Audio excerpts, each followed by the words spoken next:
हस्तर, ये नाम सुनते ही लोगों की रूह कांप जाती है। ये नाम अंधेरे में फुसफुसाहट की तरह था। एक भूला हुआ देवता, समय के पन्नों से मिट चुका है, फिर भी उसकी मौजूदगी एक साए की तरह इस धरती पर मंडराती रहती है। एक ऐसी शक्ति और न बुझने वाली भूख का मालिक। उसकी आंखें एक भयानक रोशनी से चमकती हुई रात के पर्दे को चीरती हुई कुछ ऐसा ढूंढ रही थी जो कभी उसका हो ही नहीं सकता था। वो लालच का साक्षात रूप था। हमेशा के लिए कैद रहने का श्राप उसके साथ था। खुद के लालच से बनी जंजीरों में जकड़ा हुआ हस्तर का ये जेल उसी का हिस्सा था, जैसे उसकी न बुझने वाली प्यास। उसकी कहानी तुम बाड़ गांव को डराती रहती थी। गांव वाले धीमी आवाज में बात करते थे। उनकी आवाजें डर से कांपती थीं जब भी कांपती थी।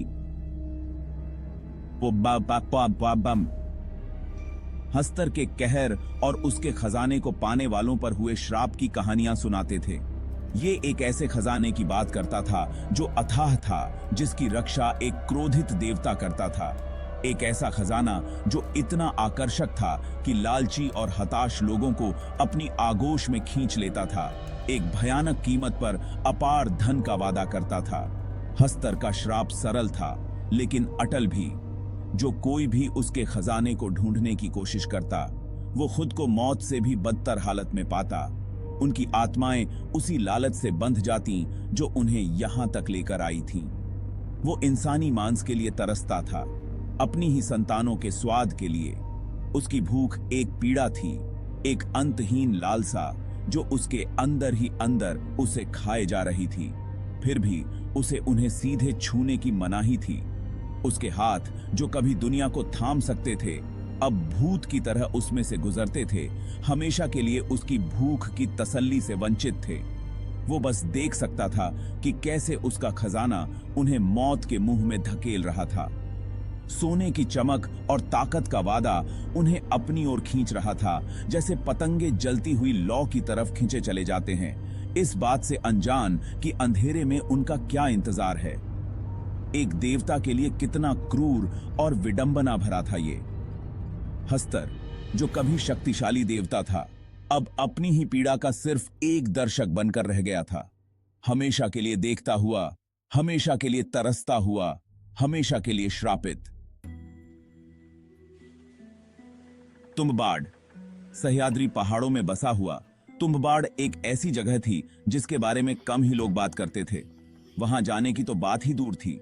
गांव हमेशा एक अजीब सी धुंध में डूबा रहता था, एक ऐसा केफन जो रहस्य और अनिष्ट की भावना को समेटे हुए था। हवा में गीली मिट्टी की गंध भरी रहती थी जो गांव के नम और उदास अस्तित्व की याद दिलाती रहती थी। ये एक ऐसी जगह थी जहां सूरज की किरणें शायद ही कभी बादलों की मोटी परतों को भेद पाती थीं, जिससे धरती पर हमेशा एक उदासी छाई रहती थी। अंधविश्वास और डर ही गांव वालों के एकमात्र साथी थे जो हमेशा अनजान के डर में जीते थे। उनमें से एक था विनायक राव, एक छोटा लड़का जिसका जीवन एक छिपे हुए खजाने की कहानियों के साये में बीत रहा था। एक ऐसी कहानी जो पीढ़ियों से गांव को डराती आ रही थी। विनायक ने अपनी आंखों से लालच के विनाशकारी परिणाम देखे थे जब श्राप ने उसके अपने परिवार को लील लिया था, जिससे उसके मन में एक गहरा दुख और जवाब पाने की तीव्र इच्छा पैदा हुई थी। इस त्रासदी ने उसकी आत्मा पर एक अमिट छाप छोड़ी थी, एक ऐसा घाव जो उसकी किस्मत को आकार देगा और उसे गांव के काले रहस्यों के पीछे का सच जानने के लिए प्रेरित करेगा। दौलत और बदला लेने की तीव्र इच्छा के साथ विनायक ने एक ऐसी यात्रा शुरू की जो उसे गांव के रहस्यों के अंदर तक ले जाएगी, उन रहस्यों को उजागर करेगी जो सदियों से दबे हुए थे।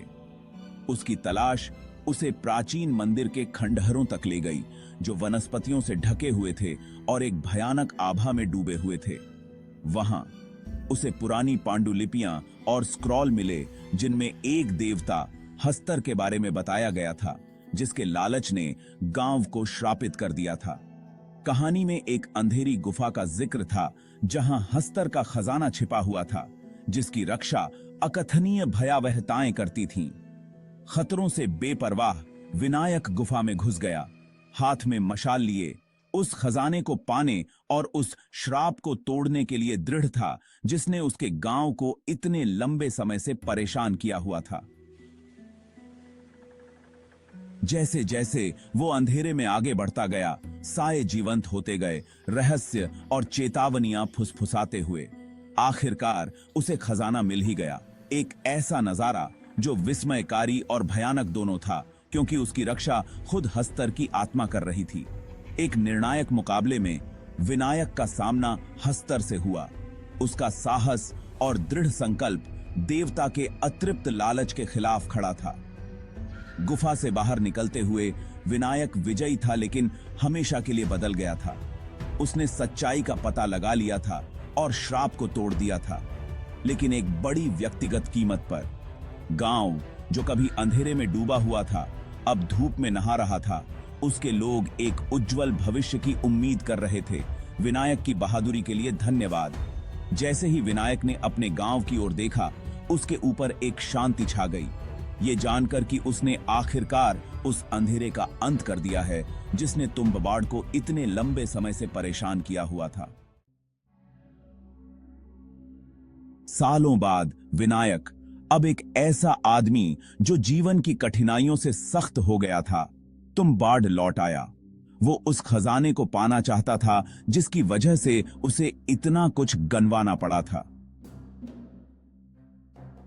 महत्वाकांक्षा और पुरानी गलतियों को सुधारने की जरूरत के मिश्रण से प्रेरित होकर उसने उस श्राप को चुनौती देने की हिम्मत की जो उसके पैतृक घर पर मंडरा रहा था। उसे अपनी दादी मां की कहानियां याद आईं। वो उन रस्मों को जानता था, धरती के गर्भ में छिपे उन रहस्यों को। इस ज्ञान से लैस होकर वो अंधेरे में चला गया, एक देवता के प्रकोप का सामना करने के लिए तैयार। उस जर्जर हवेली के नीचे जो उसका हक्यू थी, हस्तर के घर का रास्ता था। गर्भ जैसी ये गुफा नम और दमनकारी, सड़न की बदबू से भरी हुई थी और अकल्पनीय धन के वादे फुसफुसा रही थी। यहीं पर विनायक का सामना हस्तर के राक्षसी रूप से हुआ। उसने शापित देवता के साथ एक समझौता किया, एक खतरनाक सौदा जिसने उसके सपनों से परे धन का वादा किया था। लेकिन इसकी कीमत बहुत बड़ी थी। मौत के साथ एक निरंतर नृत्य और हस्तर की अतृप्त भूख के आगे घुटने टेक देने का खतरा हमेशा बना रहता था। भाग 5, ऐसी भूख जो अंदर ही अंदर खाई जाती है।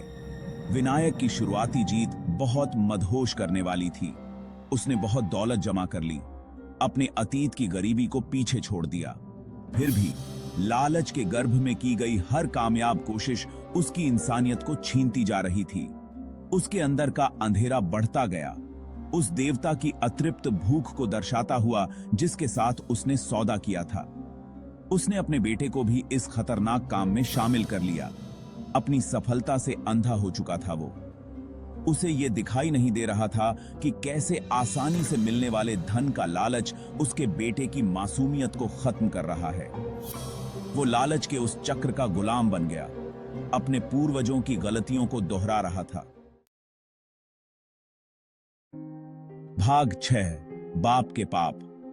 विनायक के लालच के परिणाम बहुत तेज और क्रूर थे। उसकी पसंद का बहुत बुरा असर हुआ जिसने उसके परिवार को तबाह कर दिया और उसे पागलपन की कगार पर लाकर खड़ा कर दिया। महत्वाकांक्षा और जुनून के बीच की रेखा धुंधली पड़ गई, जिससे उसके पतन का मार्ग प्रशस्त हुआ। उसका बेटा दौलत की अंतहीन खोज में भ्रष्ट हो गया, विनायक के अंधेरे में उतरने का ही एक प्रतिबिंब बन गया। लालच का चक्र एक बार गति में आने के बाद तोड़ना असंभव साबित हुआ, जिससे एक दिल दहला देने वाली और अपरिहार्य त्रासदी हुई। किसी निंजी सी एक कीट का तुंकी। भाग 7, अंधेरे में गूंज।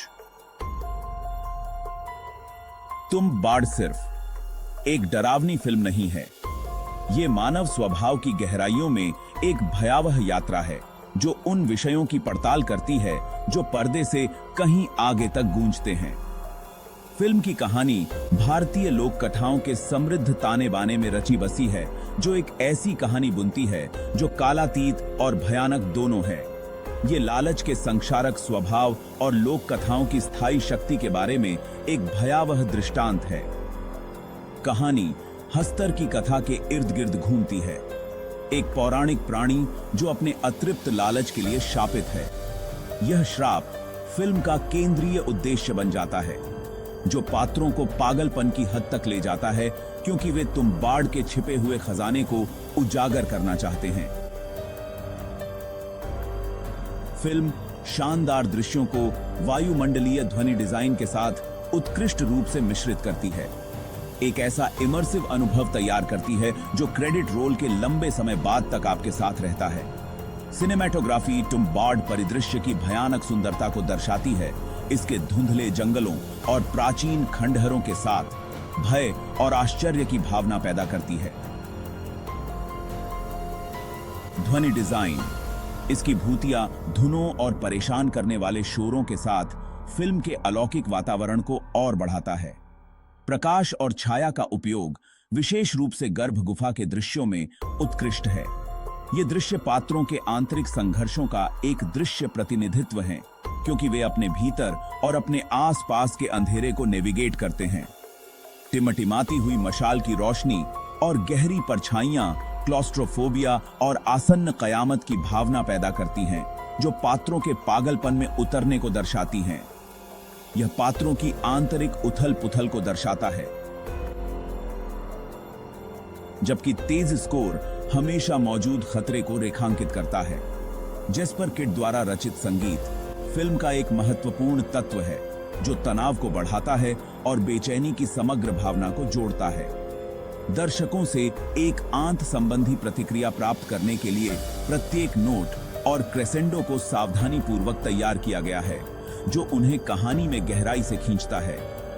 फिल्म की पौराणिक कथा, जो भारतीय लोक कथाओं में गहराई से निहित है, गहराई और आतंक की एक और परत जोड़ती है। कहानी की रीढ़ की हड्डी बनाने वाली किंवदंतियां और मिथक केवल पृष्ठभूमि तत्व नहीं हैं, बल्कि कथा के अभिन्न अंग हैं, जो पात्रों के कार्यों और भाग्य को आकार देते हैं। यह समृद्ध पौराणिक संदर्भ फिल्म को एक अनूठी सांस्कृतिक प्रतिध्वनि देता है, जो इसे हॉरर शैली में सबसे अलग बनाता है। तुम्बाड़ सिर्फ देखने के लिए एक फिल्म नहीं है, बल्कि महसूस करने का एक अनुभव है। एक डार्क और ट्विस्टेड कहानी है, जो स्क्रीन के काले होने के बाद भी लंबे समय तक अंधेरे में गूंजती रहती है। भाग 8, डर में उकेरी गई विरासत। तुम्बाड़ एक शानदार हॉरर कृति और एक सीख देने वाली कहानी दोनों है। ये अपने दर्शकों को याद दिलाती है कि लालच राक्षसी हस्तर की तरह कभी भी पूरी तरह से शांत नहीं हो सकता। ये उन सभी को निगल जाएगा जो इसके साथ समझौता करने की हिम्मत करते हैं, पीछे छोड़कर सिर्फ तबाही और निराशा। फिल्म की स्थायी विरासत समान रूप से भयभीत करने और ज्ञान देने की क्षमता में निहित है। ये मानवता की गहरी इच्छाओं और हमारी सबसे बुरी इच्छाओं के आगे घुटने टेकने की भयानक कीमत के बारे में एक भूतिया खोज है।